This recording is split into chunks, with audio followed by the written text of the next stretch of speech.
Hey guys, how you doing? This is Manga, etc. And I'm here today to bring you the review for Shaman King, episode number 6. So we start things off in the aftermath of the last episode, and I can't remember if I was sure or not if Ren done the dirty and killed the person who examined him, but it's basically confirmed within this episode. And now I think it's a dubbing change. I'm not gonna lie to you. I think it's a dubbing change because back in the day, anime had to really be for the kids. So anything that was like remotely too dark was taken out. So I think this was taken out of the original English dub, and it really does happen. But when I just think about the 2021 version of Shaman King and how I'm watching it and how I'm perceiving the characters, I feel like Ren killing his person who examined him is kind of out of character because up until now I've really just basically seen Ren as somebody who is very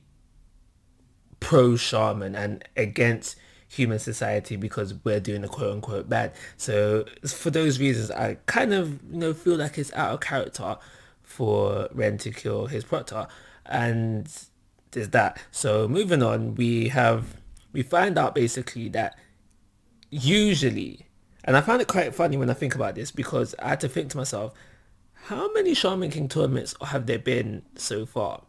And it happens every 500 years. And if you just look at, AD, no, you've got BC and you've got AD. If you just look at AD, that means and you go by the year we are in now, that means there's only been 4 Shaman King tournaments. So, there was that. But regardless of that, you find out that usually killing someone would get you rejected from the tournament, but this time around, like the king of spirits is like, no, no, no, I'll let that slide. I see potential in Ren. I'm gonna let it slide. But this basically makes the king of spirits seem a bit shady, a bit on the dark side. So like, what's going on there, kind of vibe, and I think, but then I had the thought of maybe the King of Spirits knows that at the end of the day, Ren Ren won't win the tournament, but his participants is needed to like weed out weaker members and make sure that Destiny follows the correct suit and the rightful truthful winner wins. But I think it was mentioned by the Elder Chief that the King of Spirits is not all knowing. But basically, at the end of the damn day, the beginning part of this episode is just to really let us know that the people hosting the tournament see potential in Ren and Bofio for what they did within the what's the word I'm looking for? The test to qualify for the tournament. So moving on. Yo versus Trey. Yes, I'm saying Trey all damn day to the end of it. Please get over there with that name. But the main focus of the episode was Trey versus Yo. And now, it's like I said basically, I said last week, you can't feel for Trey at all, if not as much as you usually do within the original run in dubbing or subbed, because this is his first appearance. We go through the whole introduction of Trey and the introduction of his guardian ghost and why they are fighting, and all of these things are good. But you can't feel for the bro when he loses, because for 2021 fans, this is the first time you're seeing the brother. Do you understand where I'm coming from? So there was that within the whole episode, and then you have the bit with Yo, like, oh my god. Well, I guess Yo could Yo could feel for him. This was the first time literally he was meeting him, but Yo was in tears when he heard his story. So maybe there are people out there that can feel for people after meeting them for the first time, and maybe I'm the selfish and inconsiderate one, because we had Yo feel for him after hearing his dream and said, you know what, cool, I'm gonna take on your dream too. When I become Shaman King, I got you, bro. So we have that. And I think the fight was pretty much exactly. I need to go back and watch it. I'm trying to watch these back to. I'm trying to watch these side by side with each other. I'm a little bit behind. But I feel like the fight was exactly the same as it was within the original running, just better animated. And I'm not saying that's a bad thing, but it's not necessarily a good thing either. Beef it up a little bit. Beef it up a little bit, make it a bit more exciting, a bit more spicy. Add a little bit of filler to the fight. That could have been a great thing, good thing. So we have all of that. The fight plays out. Yo comes out with the W. What I like about this episode with Yo is that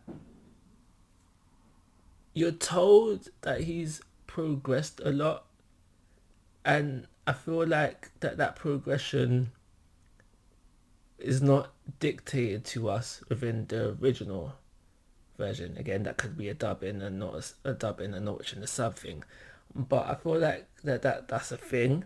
But what I also feel like is that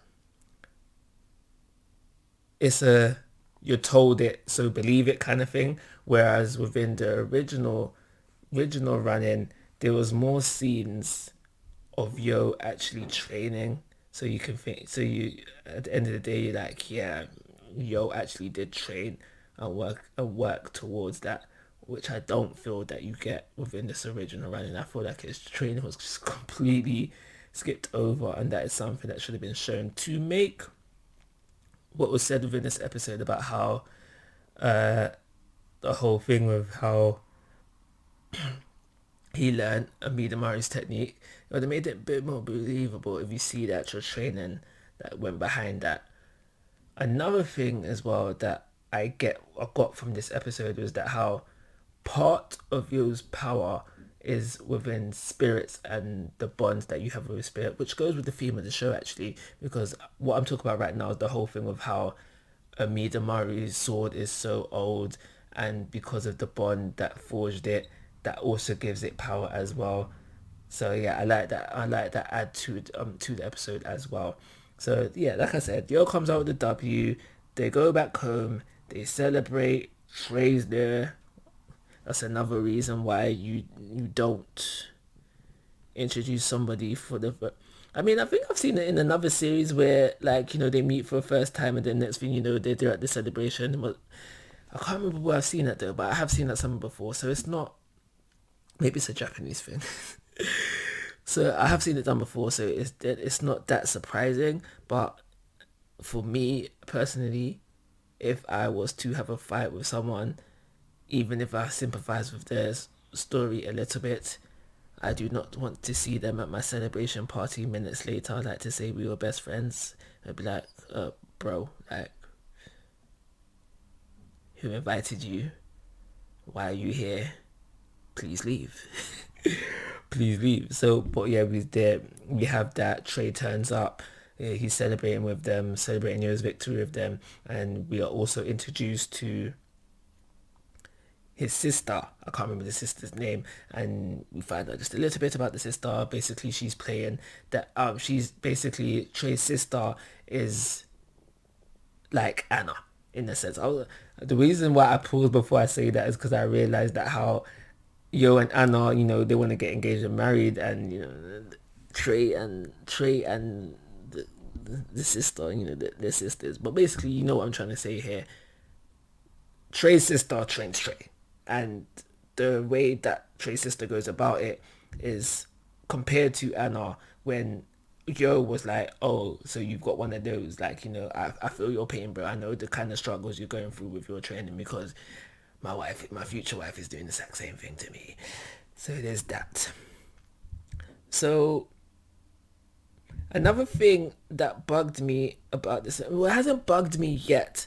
I'm just more so curious to see what they do with it. And I'm not going to mention it within this video. I'll wait until it turns up. Simply just in case I have a 2021ers only on this video. So they haven't got no prior knowledge of Shaman King. They haven't read the manga, haven't seen the previous series. So, but it is something that's bugging me, and I just want to know how they're going to do with it when it comes up.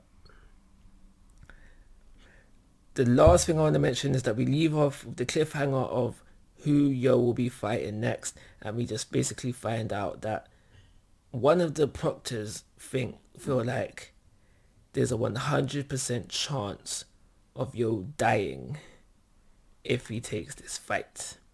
Now I know what's gonna happen. Some of you may not, but how do you feel about that? 100% chance of Yo dying if he wins this fight. Let me know how you feel and how you feel the fight's gonna turn out next week.